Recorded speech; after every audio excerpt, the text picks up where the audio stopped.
Good morning, everybody. Today's workbook lesson 109. I rest in God.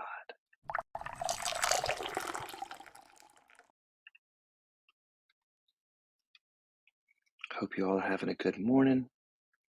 I'm going to read from our regular workbook reading that I read from every morning from Understanding A Course in Miracles workbook lessons. How to end the blame, shame, guilt, and fear with love and forgiveness. And today we can rest and relax.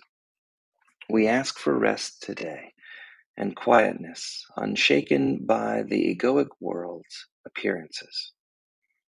We ask for peace and stillness in the midst of all the turmoil born of clashing egoic dreams. We ask for safety and for happiness, although we seem to look on danger and on sorrow. And we have the thought, I rest in God, that will answer our asking with what we request. Hey, Papa, you want to read a paragraph or two?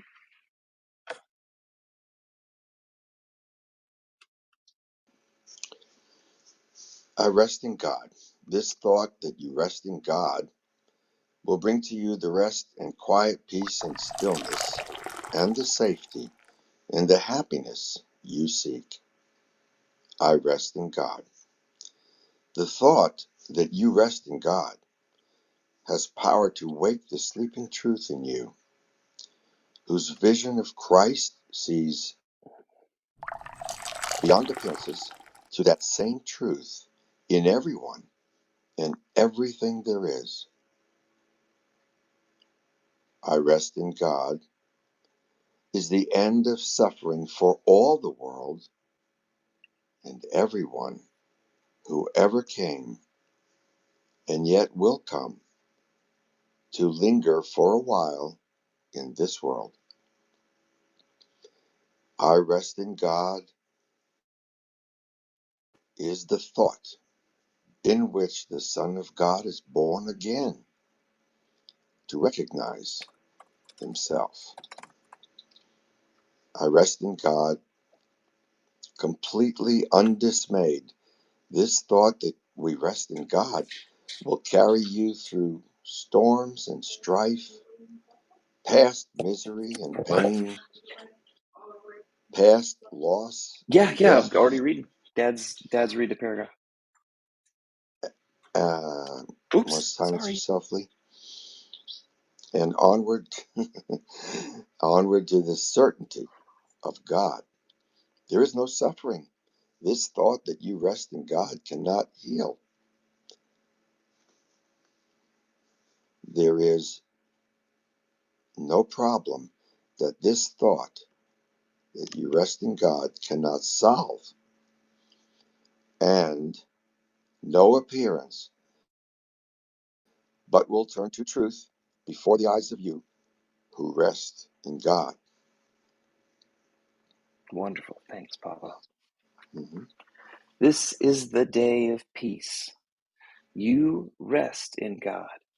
And while the egoic world is torn by winds of hate, your rest remains completely undisturbed. Yours is the rest of truth. Appearances cannot intrude on you. You call on all to join you in your rest, and they will hear and come to you because you rest in God.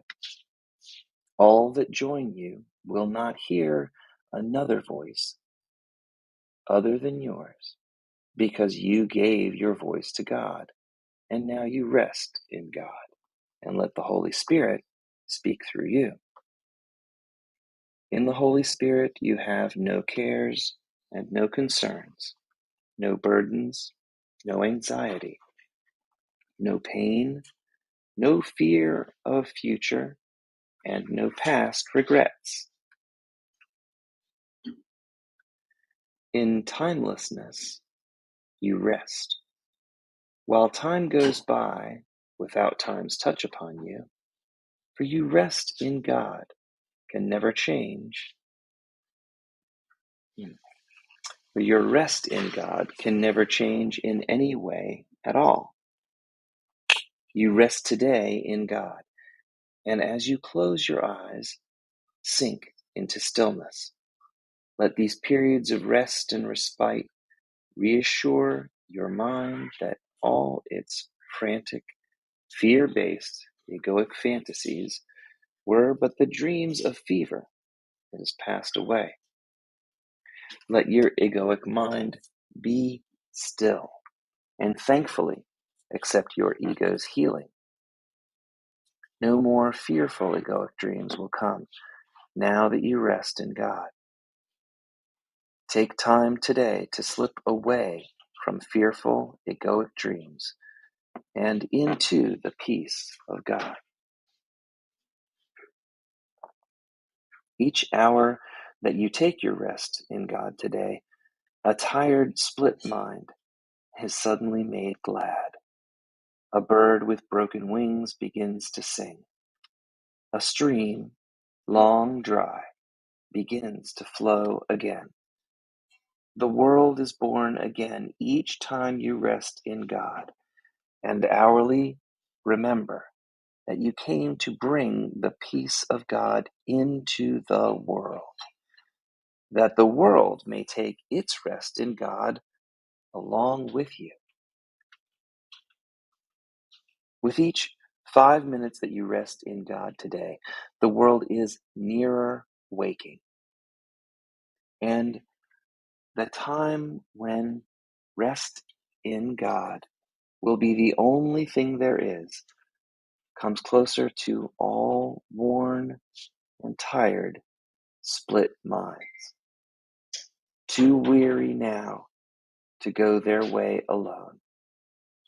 And the tired, split minds will hear the bird begin to sing and see the stream begin to flow again, with hope reborn and energy restored, to walk with lightened steps along the road that suddenly seems as easy as they go.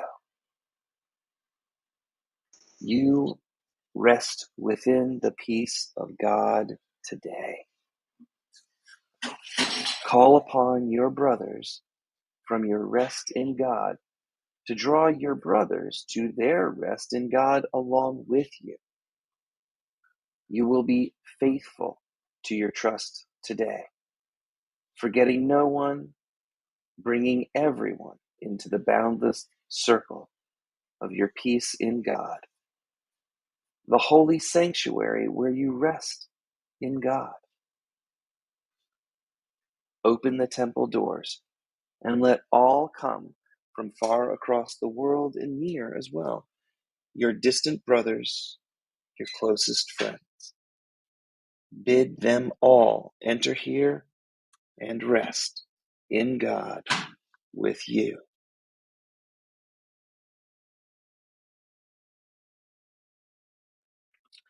You rest within the peace of God today, quiet and unafraid. Each brother comes to take his rest in God and offer his rest in God to you. We rest together here, for thus is our rest made complete. And what we give today, we have received already. Time is not the guardian of what we give today. We give to those unborn and those passed by, to every thought of God, and to the mind in which all of these thoughts were born, and where these thoughts rest. And we remind all of their resting place each time we tell ourselves, I rest in God.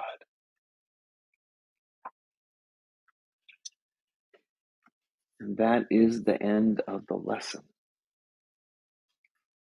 So now I've got some notes to read. The notes to Lesson 109. I rest in God is what we have actually come here to experience in this fear-based world that the collective consciousness of the ego mind has created.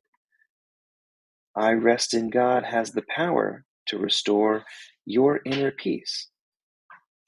This is the one thought in which the Son of God is born again, to recognize himself as the higher self, the big S self. This world of conflict, struggle, and egoic striving gives way to the realization that you remain God's beloved child, and nothing can rob you of your inner peace. You rest in the strength and certainty that God's plan is the perfect path for all.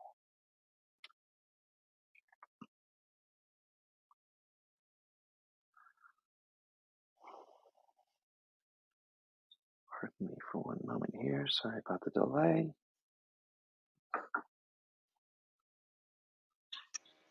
You accept God's will as your will. Okay. I thought I'd jump in You for you. accept God's will as your will. Happiness and the peace of God. That's all right. You take it. You read a paragraph. I'm sorry. No need for me to. Just like the good old days, huh? You Sure. accept God's will as your will. Happiness and the peace of God are both your divine birthright and your destiny. You no longer are concerned with your ego's plans that dictate you must obtain a certain result to gain salvation. Instead, you realize that everyone's salvation is guaranteed by God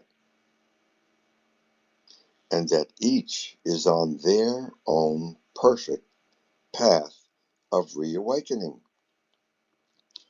Tolerance, allowance, and acceptance have replaced striving, correcting, and arguing for the rightness of your ego's plan for salvation.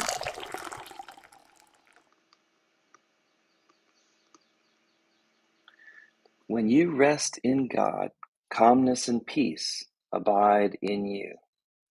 You accept the grace of God. Grace is the acceptance of love, of a God in a world of seeming hate and fear. Note this definition. Grace does not mean that the mass collective consciousness that created this world of egoic form will suddenly become all peaceful and loving. Everyone will not share your vision of Christ, and fear will not disappear from the planet. Instead, it will mean that the illusion of fear and hatred will no longer find a place in your heart. You will not allow your inner peace to be subservient to the drama that this fear-based world seems to relish. To the outside observer, the world may continue to be full of hate and fear, but this illusion is no longer something you need to fear. Illusions cannot shake your certainty in the truth of what you are. When you rest in God, you've given yourself the right to drop your ego's plan to save the world. You've given yourself permission to allow and to go with the flow that is God's plan. Go ahead, Pop.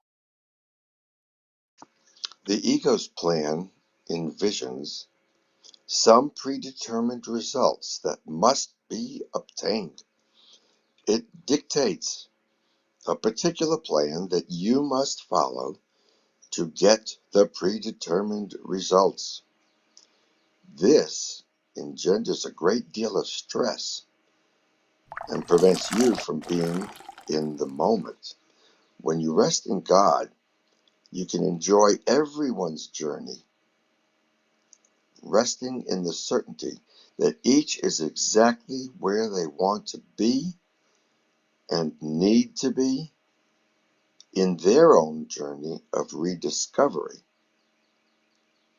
You can observe another's journey that seems full of turmoil and drama and simply marvel at their creation. You don't make them wrong for choosing a different perfect path from your own. You have surrendered your ego's will to the will of God. You feel safe and confident in asking and following the guidance of the Holy Spirit. You're a spiritual being having an earthly experience and can enjoy the journey. You no longer have to fix, control, change, impress, or protect another.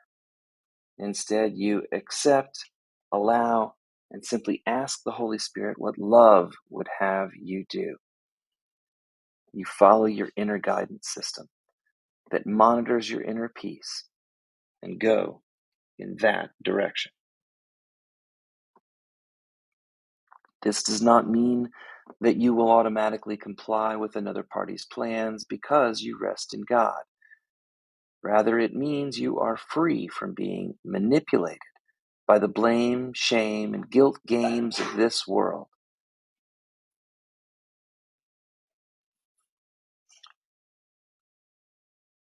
It's no longer necessary for you to follow anyone's egoic plans for their salvation and happiness.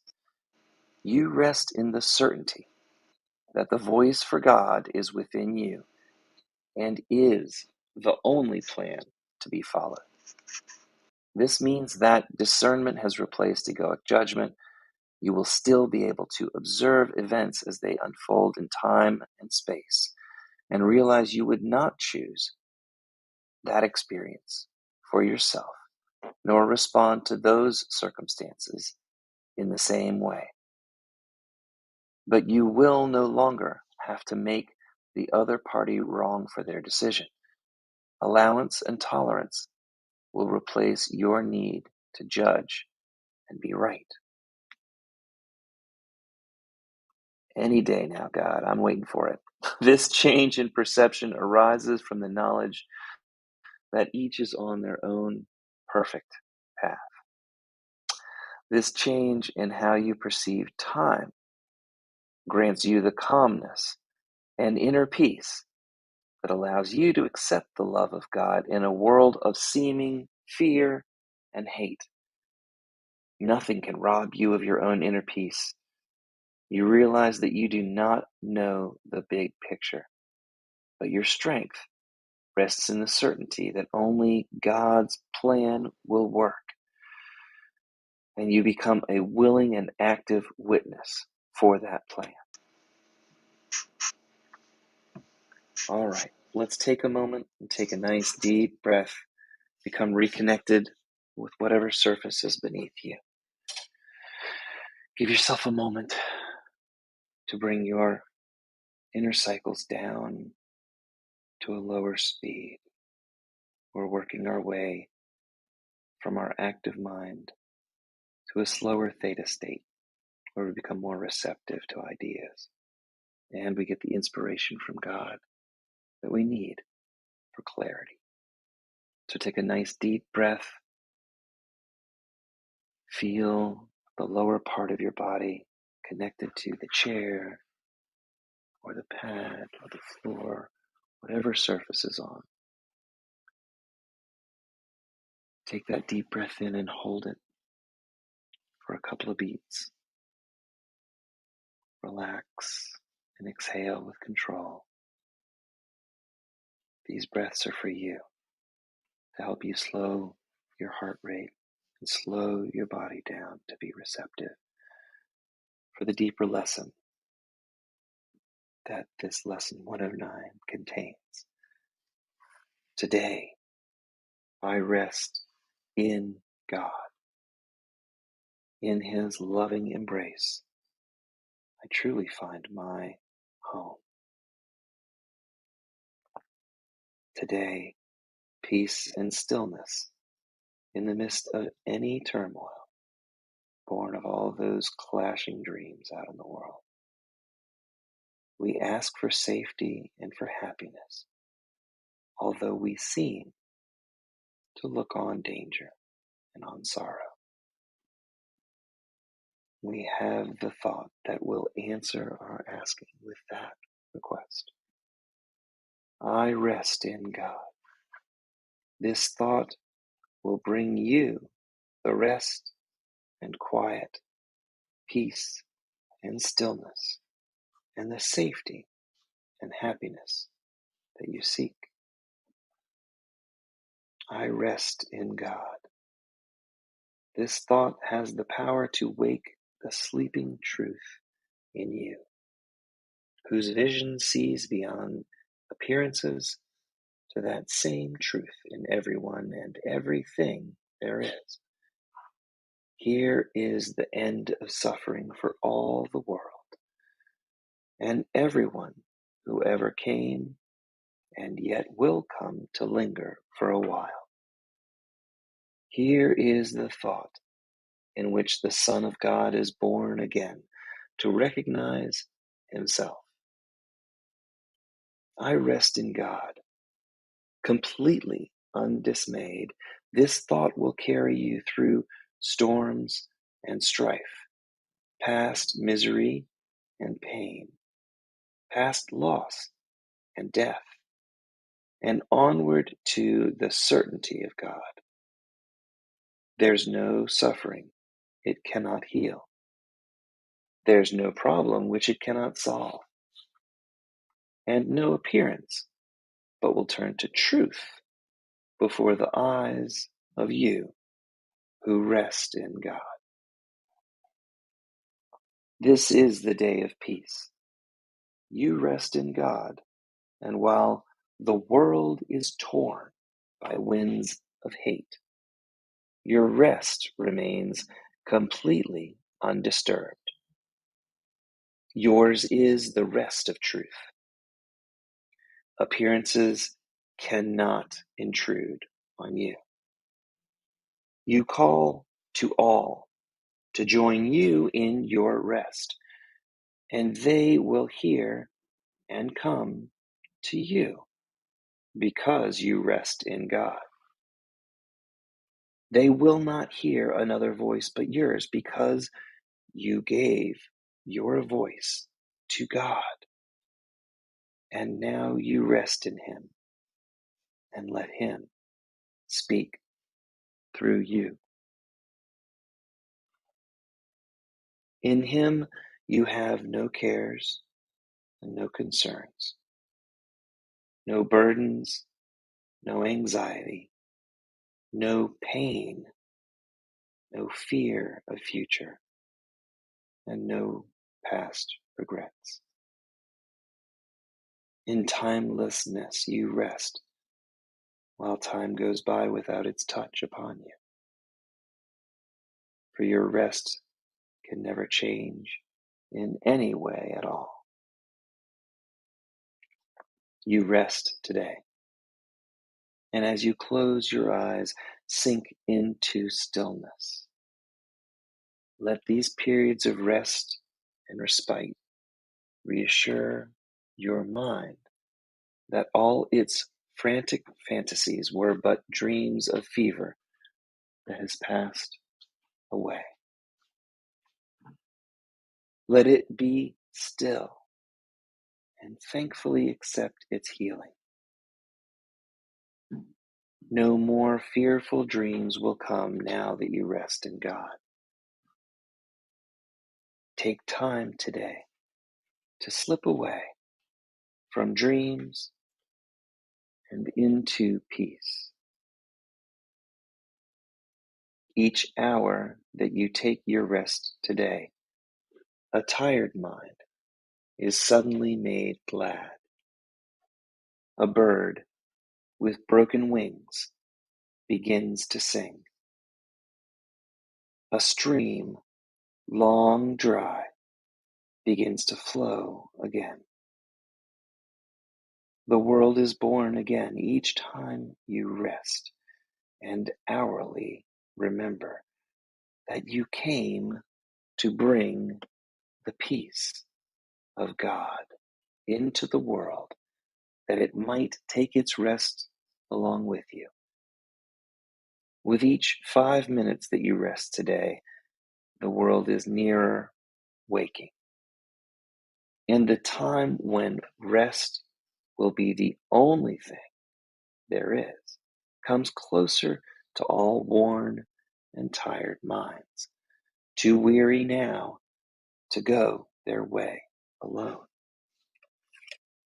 And they will hear the bird begin to sing and see the stream begin to flow again, with hope reborn and energy restored, to walk with lightened steps along the road that suddenly seems easy as they go. You rest within the peace of God today and call upon your brothers from your rest to draw them to their rest along with you. You will be faithful to your trust today, forgetting no one, bringing everyone into the boundless circle of your peace, the holy sanctuary where you rest. Open the temple doors and let them come from far across the world, and near as well, your distant brothers and your closest friends. Bid them all enter here and rest with you. You rest today within the peace of God, quiet and unafraid. Each brother comes to take his rest and offer it to you. We rest together here, for thus is our rest made complete. And what we give today, we have received already. Time is not the guardian of what we give today. We give to those unborn and those passed by, to every thought of God, and to the mind in which these thoughts were born, and where they rest. And we remind them of their resting place each time we tell ourselves, I rest in God.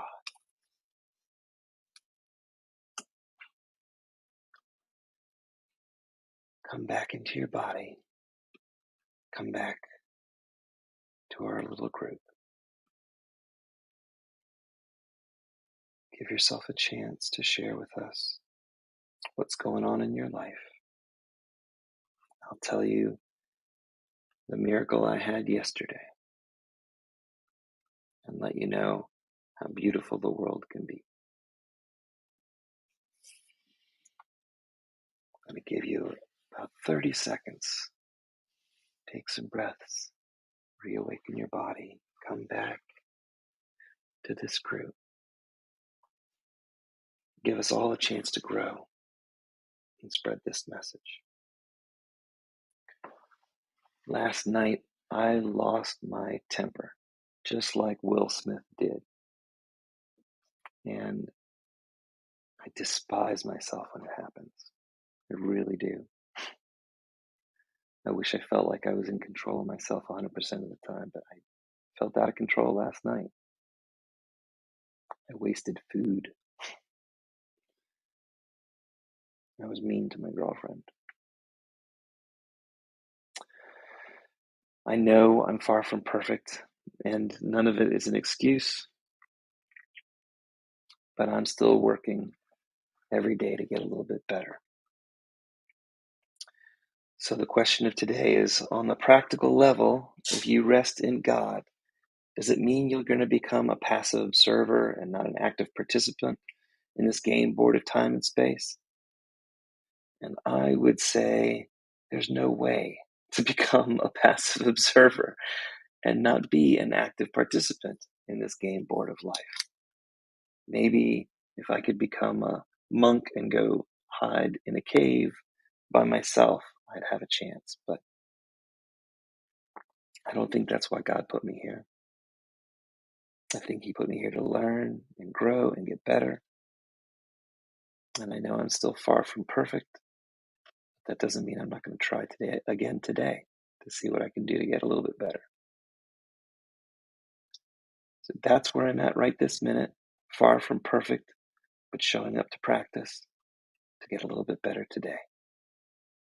And I hope this is helpful to you guys. It's certainly helpful to me as I go along my path.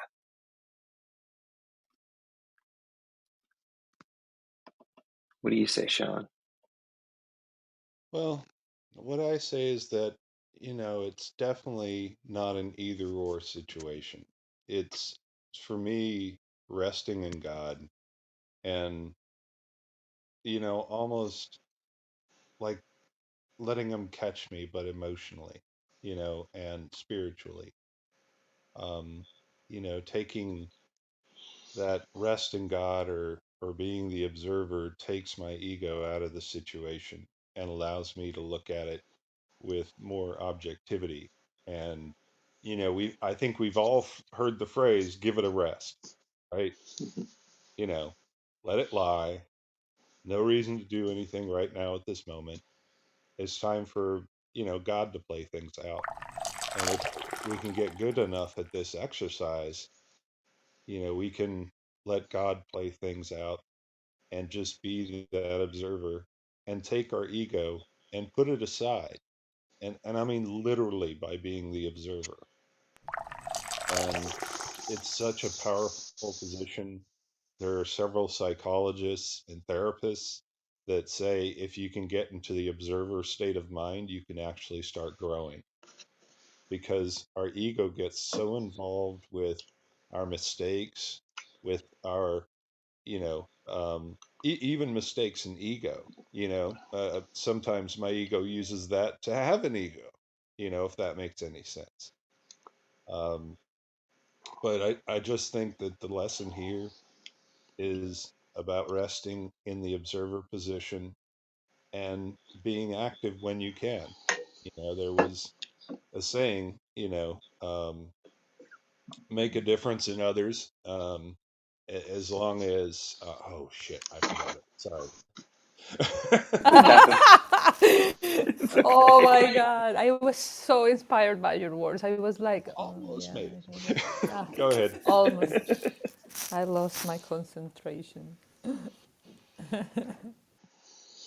But what happened, Sean? Ah, he had to. Okay. Okay. There we go. Um, what happened was, from my context, I am I've got this issue where it's not safe to talk to my wife about things. Um, and it's very difficult in the fact that, um, when she talks about something, she'll talk about something that I get vulnerable, I get pulled in, my ego takes a rest, I just, my guard's down. And then there's, some line of shame or upset or something after I've been drawn in, and that leaves my ego to say, why did you draw me in the first place? And what it comes down to is that when one person is perceiving honesty, I'm perceiving pain because my ego wants to think it's all about me.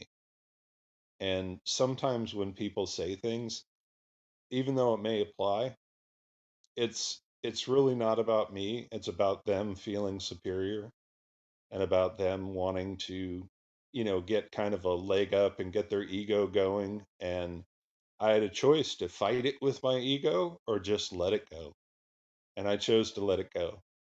And I find that I don't have to clean up my messes later. I don't have to, you know, go back and apologize a bunch of times. But when my ego gets engaged, I usually have to apologize after the fact.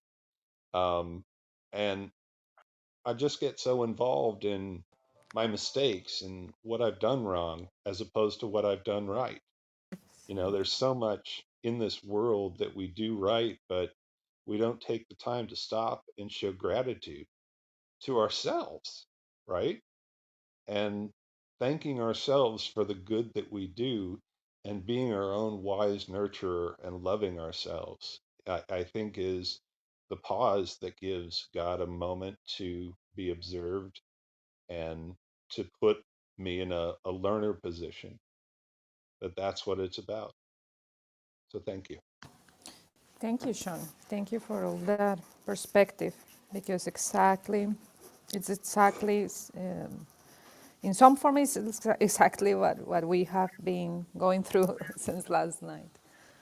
And now that Lee has put this subject into the table, I'm going to say that I'm not, I'm not in a position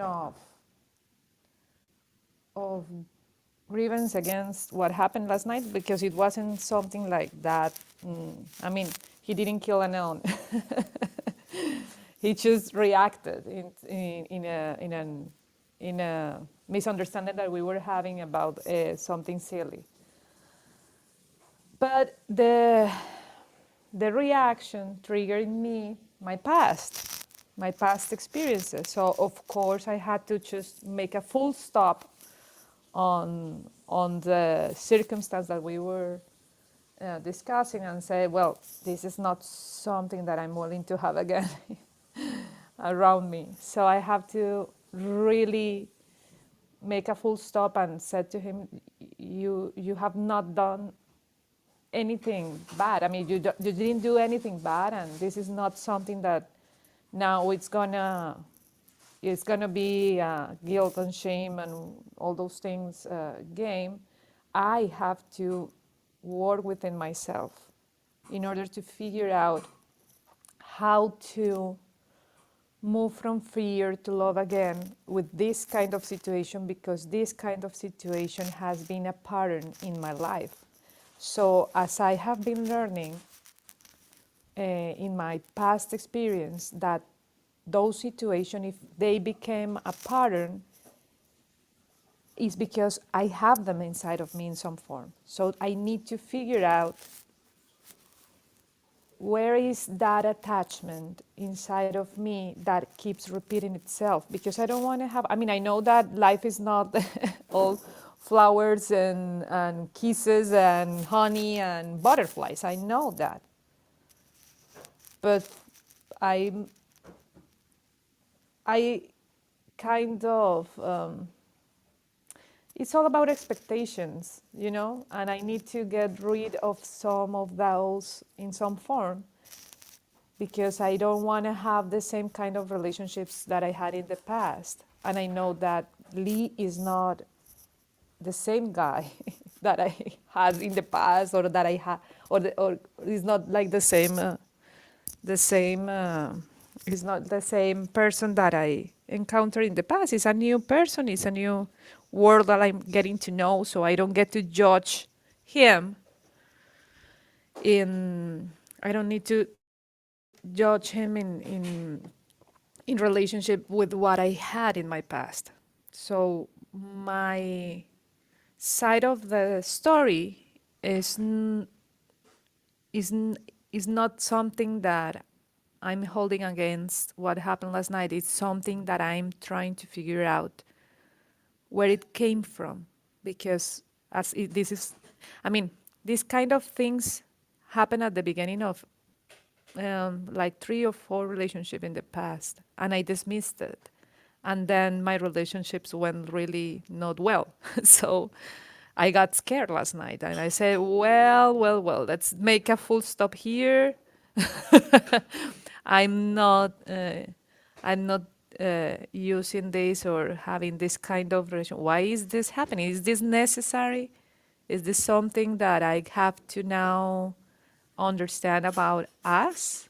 Because if it is that, oof, this is gonna be tough for me, and I'm not so sure if I want to go into that too. But it's not something that he did wrong, that he did wrong. It's something that has to do with me. in some form. So I need to just figure it out. I mean, I know I love live for another kind of set of reasons, and I know that, the relationship are not always happy and all of those things, because that's how duality is. I'm learning how to learn from the experience instead of dwelling into the grievance of whenever I feel something that fears me. So all I can say right now is this this lesson of today in particular is really poetic, and it's really beautiful. And as always, it seems funny because in my case, inside of me, it's all about safety and happiness, feeling safe and happy. And that is something that won't come from the level of the form. It will not happen through anybody else but you or but me. Inside of me has to, I had, I have to grow stronger in the understanding that I'm safe and that I'm happy no matter what. And sometimes my circumstances outside makes me think that I'm not. And that has nothing to do with Lee, in fact. It has a lot to do with my perception of the world, in fact. So I'm doing my part, I'm doing my share, because of course to have an argument, you need to have two persons. So of course I'm responsible too for whatever had happened last night. It wasn't nothing like that serious, but it was a situation that I wasn't expecting to have. And I know that I rest in God today to see how can I figure this out because it's not something that Lee can, I mean, he has already done whatever he needed to do. And now is my turn to just rest in God and figure this out, because I really love him. I really love him. I'm just not willing to make the same mistakes or the same paths that I walk in the past. That it's all, or if I'm going to do it, I need to do it with love instead of fear. And that's what I'm learning now. So I wanted to share my piece of the story, because one side, I mean, so you can have the full picture here. But Well, well, that's the path I, that we all have to go. I think it's interesting. I rest in God really is just, and we talk about this world. You'll always be somewhat of a participant, even as an observer. You're a participant, and you can allow other people's dramas to. You could get sucked into them and make them your own. But I rest in God is really the idea that you just accept, allow, and realize that each is on their own perfect path, and we're here to grow and learn. What this world of uh, time and space allows us to do is to test the principles that we've said we're going to use to guide our lives in a world of specifics, in a world in which tests our ability and throws circumstances at us that make it a little more difficult to actually respond in the way we claim we want to, because we've got some skin in the game. So it's a place where actually, whenever we rest in God, we just stop blaming, shaming, or guilting ourselves or others, and just go back to the realization that nothing can rob us of our own inner peace unless we allow it, and that's what we've actually allowed to do. It's interesting in uh, time and space. We often find that we have patterns. They could be positive, but oftentimes they're or the things we notice are the negative patterns that keep on reappearing in our lives. We often think that if circumstances outside of myself would be different, I would react differently. The one common denominator that this dimension gives us is that no matter who the actors are and the players in the stage that we're involved in at that moment, uh, we're always one of the participants. And so we need to realize the one common denominator in all our experiences is ourselves, and that we bring a set of beliefs, expectations uh, to any type of experience, any type of relationship. And if a relationship, or if we find patterns repeating ourselves, it's important that we, rather than look outside of ourselves, we look within and say, what would I have to believe about myself to continue to have this experience keep on repeating? Because ultimately, this world is really uh, all about you and your learning path.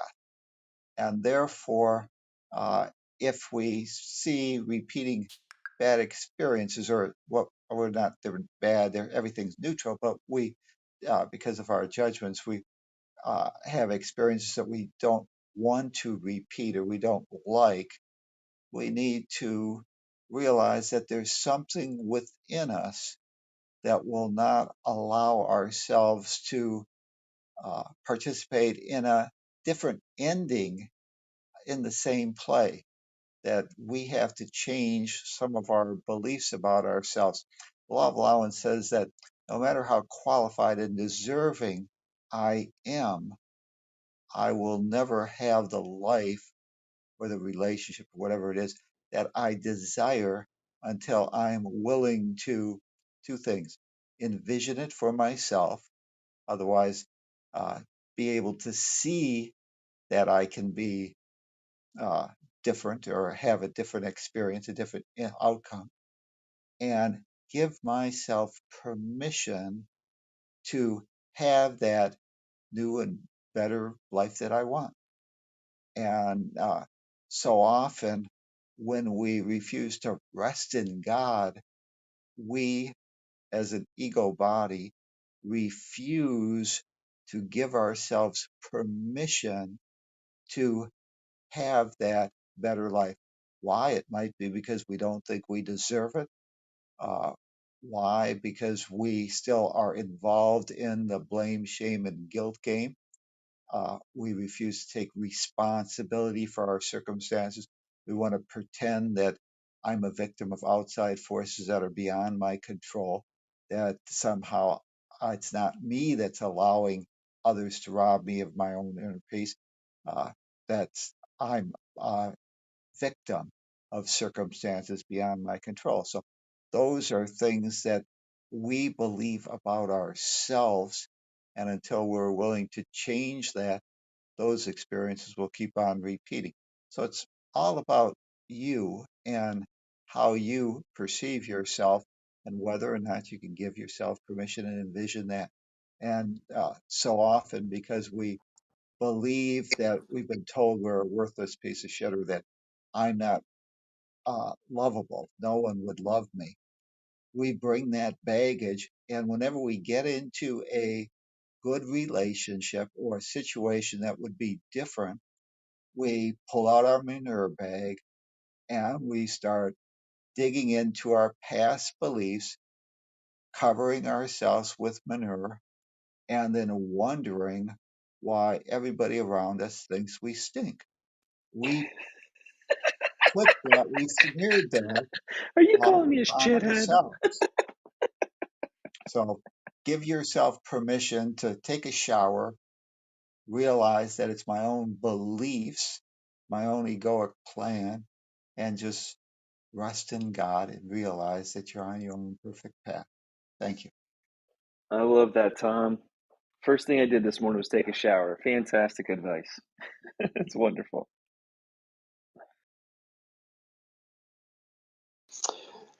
Sometimes it's hard to think about what we're thinking while we're thinking it. Actually, it's impossible to think about what we're thinking while we're thinking it. While we're going through any kind of upset in us or together with another person, it's and you're thinking about how do you get out of this mess that you just got into, or what's wrong with this person, and you start thinking about all those things. It's hard to check yourself and see that your thinking is the thing that's stinking everything up. And it's really hard while you're doing it. The nice thing is, in a relationship, that even after some kind of scuffle, basically both people who have shown and said that they love each other get to go to their own corner and then think about what they were thinking. That's a good time to make notes when it becomes clear what part of our thinking jumped in and messed things up. It happens. There's nothing really wrong with that. In a loving relationship, it happens because we think, and that's what being alive is all about. And we misunderstand sometimes. Being connected with a perfect God doesn't mean that we have to be and are supposed to be or even can be perfect all the time, but we are connected to God. So when something doesn't work out, we instantly have a guide. If nothing else, it says, go to your corner and wait. And when we meditate in the morning, and you did a great meditation this morning, um, we have a chance to think about what we did that messed things up and get to the bottom of it. When both partners in just a dual relationship are willing to do that, then you have a holy relationship.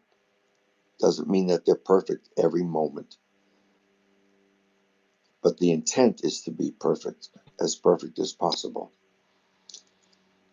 I have been using the 80-20% rule for many, many years because that's the only way that I can deal with perfectionism.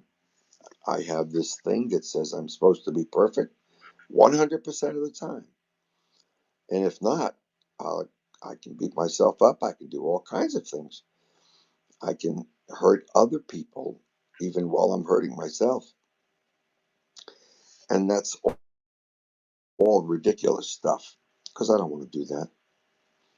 So I can drop back sometimes, a quick check on myself. If I'm 80% right, that's good enough. And I can go on. And if the other person is 80% right, that's good enough.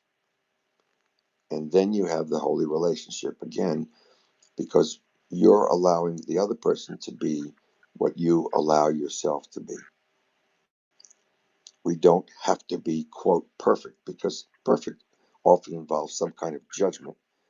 And when you start judging things, you're already, you're stepping out on that diving board. And you don't necessarily have to. So I like the 80-20% rule. And that's a good way to look at a relationship. Are we doing good that much? Good. That's good enough. Because that's very basic to life. It's a rule that works. God is 100%. Period. We strive to be at least 80%, and that's good enough.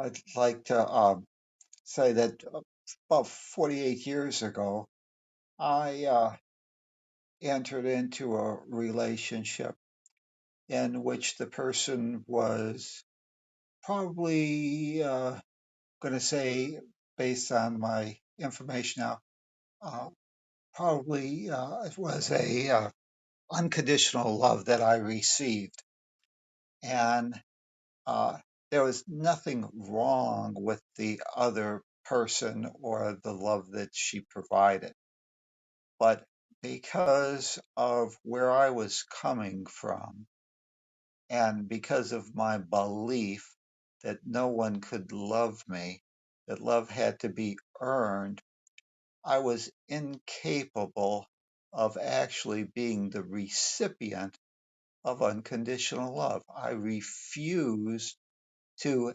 accept that. And although it flowed endlessly towards me because I felt that I had to be an earner, I saw no way that I could ever earn that type of love. And so I, again, kind of like when I was a child and someone had offered me, a lady offered me a grilled cheese sandwich. I ran away from that. I couldn't give myself permission to just say that, hey, someone can love you for just the way you are. That was beyond my capability. So I sabotaged that relationship and ended it, although it was totally one sided on the end of the relationship. It was me that said I had to leave because I wasn't willing to accept uh, love, whether it's God's or a woman's or anything like that, because I couldn't give myself permission. I had so much crap about my beliefs about myself that I was incapable. I like to look at relationships now, and I use a different rule. I use the 100% rule. In a relationship, want to take 100% responsibility for my relationship. Because if I'm not willing to take 100% responsibility for making that what the Course in Miracles might call a holy relationship, or a relationship that cannot disturb my inner peace, I have to take 100% responsibility. Because if I say that uh, I'm only 99% responsible for my own inner peace, that's what a relationship is all about, then that Exactly. really means that I'm disempowering myself and I'm giving someone else's activities or actions the ability to rob me of my own inner peace. And I'm too selfish, an SOB, to allow myself to do that. And whenever I say that I want you to have a 1% relationship with me, and I want you to be 99% responsible, and I have 1%. I'm still disempowering you because I'm robbing you, or I'm claiming that I have some ability to rob you of your own inner peace. And I will not do that, or I try not to do that. And therefore, in regards to relationships, move to the idea that they're 100% your responsibility. That doesn't necessarily mean that all relationships will work out perfectly, because sometimes there's actors and they, just like me 48 years ago, refuse to give myself permission to accept unconditional love. That's okay. We're all here on our learning lessons. And the person that provided that 48 years ago needs to realize that sometimes there's snakes in the world.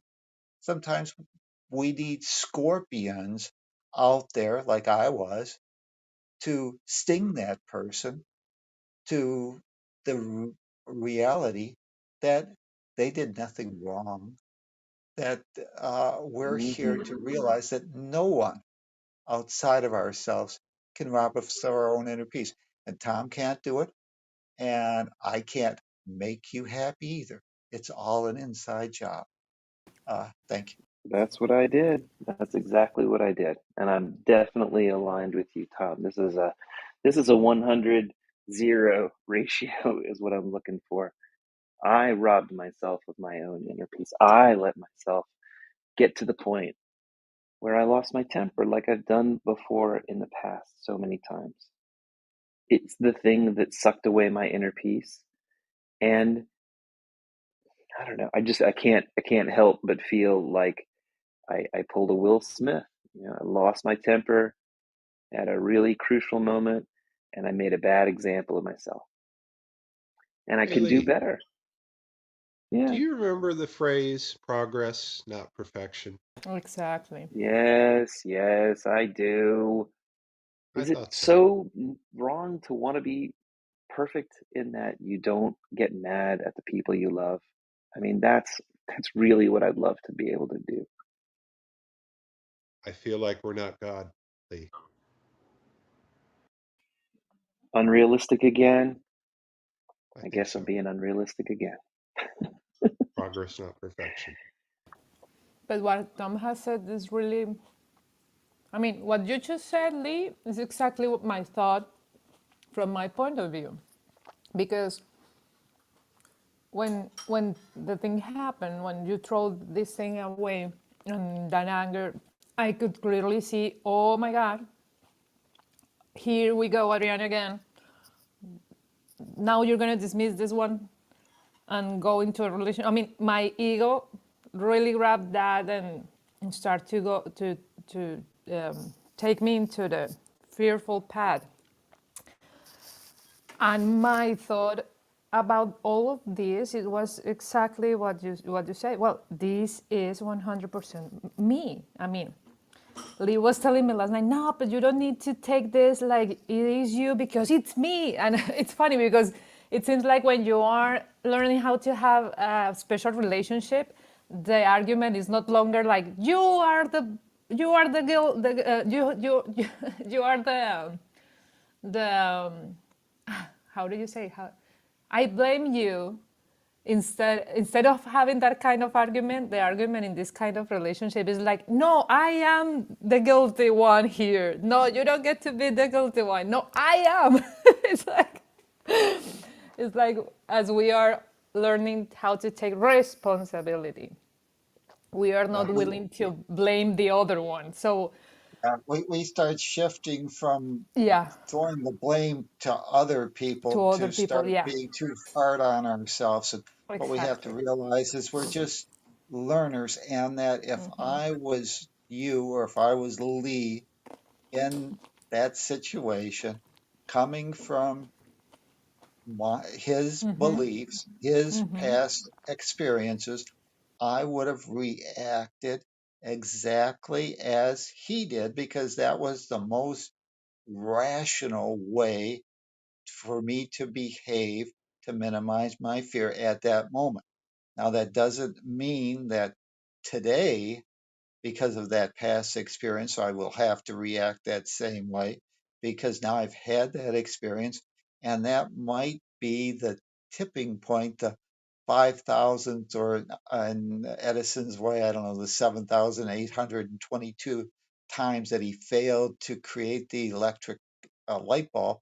And that might just be the last time that he needed to successfully identify a way that would not work that got him to the way that did.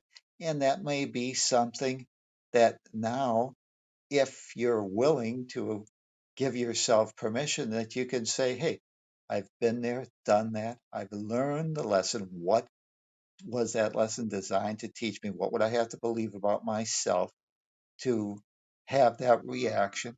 And modify that belief, change it, and then we'll have new experiences. You're the one common denominator in all these situations.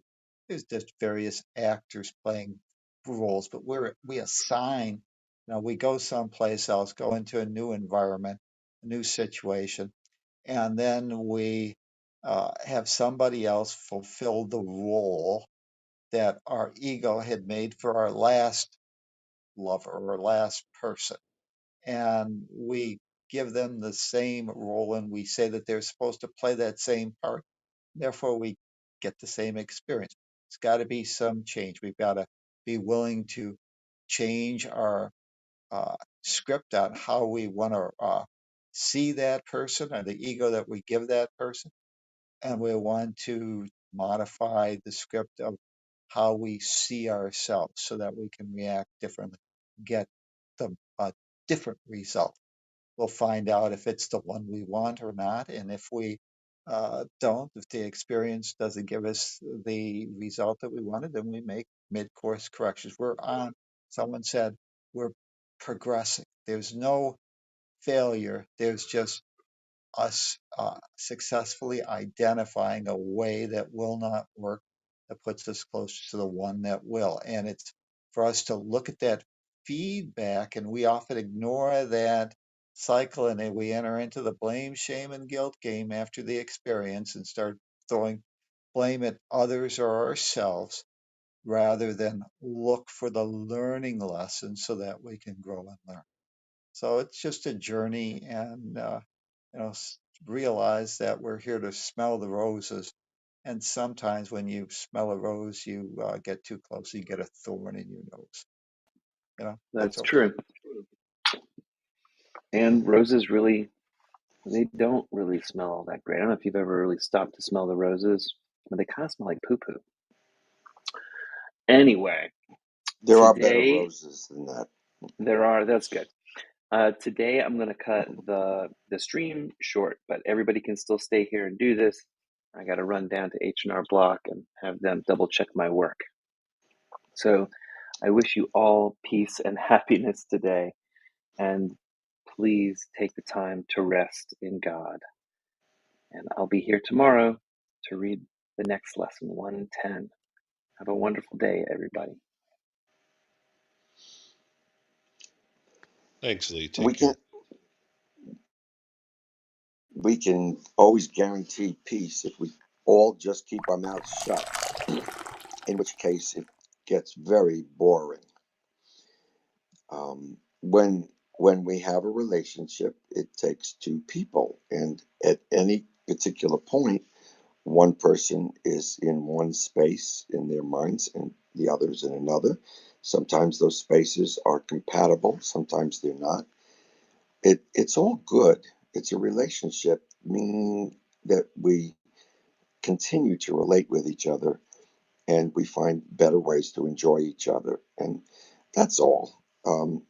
We could really make this whole deal into you take 2 minutes in a day for something to happen and spend the rest of the day thinking about that and going nuts.